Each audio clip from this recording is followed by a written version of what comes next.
அஸ்ஸலாமு அலைக்கும். கோயம்புத்தூர் சீரிஸோட டே 8 தான் அன்னைக்கு. அப்பப்பப்பா பொழுது விடிஞ்சா அந்த துணியோட ஒரே டென்ஷனா ஆகுது எனக்கு. எங்க அம்மா வீட்ல இருக்கும்போதெல்லாம் சொல்லிட்டே இருப்பாங்க, துணிமணியோட ஒரே அக்கப்போரா இருக்குன்னு சொல்லிட்டு. அப்ப புரியல, இப்ப புரியுது.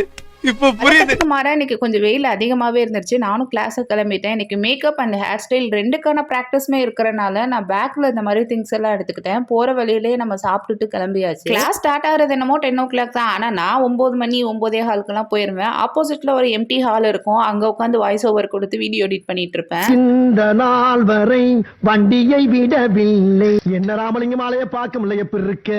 நல்லதா இருக்கேன். நீ எப்படி இருக்க? நல்லா இருக்கான். எல்லாரும் ஃபேஸ் மேக்கப்போட ப்ராக்டிஸ்க்கு தான் ரெடி ஆகிட்டு இருந்தோம். பேரிங் வந்து சேஞ்ச் பண்ணிக்கிட்டாச்சு. ஸோ தட் எல்லாருமே எல்லா ஸ்கின்ல பண்ணி பார்க்கலாம்னு சொல்லிட்டு எல்லாரும் டஸ்கி டோன் வேணும்னு தேடிக்கிட்டு இருந்தாங்க. இந்த அக்கா தான் இன்னைக்கு எனக்கு பண்ண போறாங்க. இன்னைக்கு எனக்கு சந்தோஷமான விஷயம் என்னன்னா, என்னை கூட்டிட்டு போயிட்டு இவங்க என்ன டோன் அப்படின்னு கேட்கும்போது, இவங்க டஸ்கி எல்லாம் கிடையாது, இவங்க மீடியம் டு ஃபேர் தானே அப்படின்னு சொல்லணும்னா எனக்கு மனசுக்குள்ள அப்படியே ரெக்க கட்டி பறந்துருச்சு. எல்லாரும் அங்கேயே லஞ்சு சாப்பிட ஆரம்பிச்சிட்டாங்க. நம்ம வெளியே போகணும் இல்லையா? அந்த மேக்கப்போட வெளியே போகிறது தான் ரொம்ப ஒரு மாதிரி இருக்கு. என்னோட ஐப்ரோஸை ஹேண்டில் பண்ணுறதுக்கு தான் அவங்க ரொம்ப கஷ்டப்பட்டாங்க. ஏன்னா அது ரொம்ப டார்க்காகவும் இருக்கும், நம்ம த்ரெட்டிங்கும் பண்ண மாட்டோம். அந்த ஷேப் கொண்டு வரக்குள்ளாட்டி ரொம்ப நேரம் அதிலே ஒர்க் பண்ணிட்டு இருந்த மாதிரி இருந்துச்சு. லஞ்சு முடிச்சதுக்கப்புறம் மறுபடியும் கிளாஸ்க்கு கிளம்பியாச்சு. நம்ம சவுண்டா பறையும். இனிமேல் நின்றது நான் மலையாளமே சம்சாரிச்சு என்கிட்ட மலையாளம் தான் பேசுவீங்களா?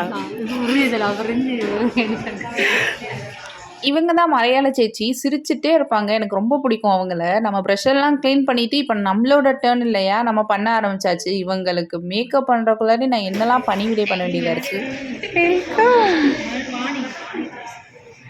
என்னங்கக்கா? அக்ஷயாக்கா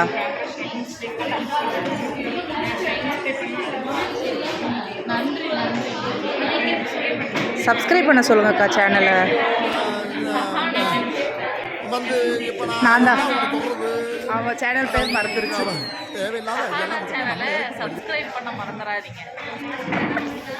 இவங்களுக்கு பண்ண மேக்கப் எனக்கு ரொம்ப பிடிச்சிருந்துச்சி. பர்சனலாக இவங்களை நான் பார்த்துட்டே இருந்தேன். எனக்கு அந்தளவுக்கு அந்த ஸ்கின் டோன் சேஞ்ச் பண்ணலை. எனக்கு ரொம்ப பிடிச்சிருந்துச்சி இவங்களுக்கு பண்ண.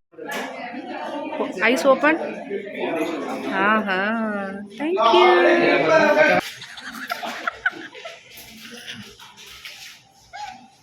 எதுக்கு இப்படி சிரிக்கிறோன்னா, எல்லாரும் மேக்கப்பே முடிச்சுட்டு மாற்றி மாற்றி பண்ணிவிட்டு ஹேர் ஸ்டைலோட ப்ராக்டிஸ்க்கே போயிட்டோம். அப்போ தான் அக்ஷயாக்காவை திரும்பி பார்த்தா, ஏன்க்கா அப்படி உட்காந்துருக்கேன்னு கேட்டால், எனக்கு பண்ணுறவங்க இப்போ தாண்டி கன்சீலர் எடுக்க போயிருக்காங்கன்னு சொன்னாங்க. செம்ம காமெடியாக இருந்துச்சு அந்த சுச்சுவேஷனில். இப்போவுமே ஒரிஜினல் ஆடியோ கேட்கும்போது சிரிப்பாக வருது. திடீர்னு என்ன சொல்லிட்டாங்கன்னா, ரெக்கார்ட் நோட்டு நீங்கள் கண்டிப்பாக சப்மிட் பண்ணியே ஆகணும். என்ன ஹேர் ஸ்டைலெல்லாம் நாங்கள் போட்டிருக்கோமோ அதெல்லாம் நீங்கள் பண்ணி ஃபோட்டோ எடுத்து பிரிண்ட் அவுட் எடுத்து ஒட்டி நீங்கள் எனக்கு சப்மிட் பண்ணணும்.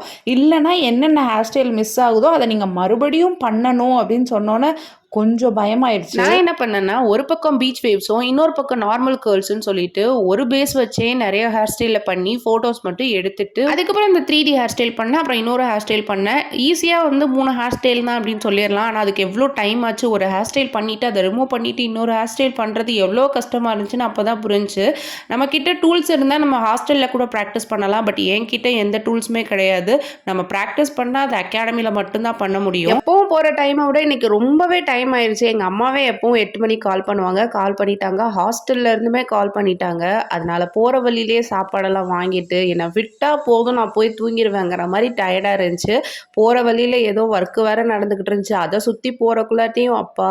அவ்வளோதான். வீடியோக்கு லைக் பண்ணிடுங்க. என்னோட சேனலை சப்ஸ்கிரைப் பண்ணிடுங்க.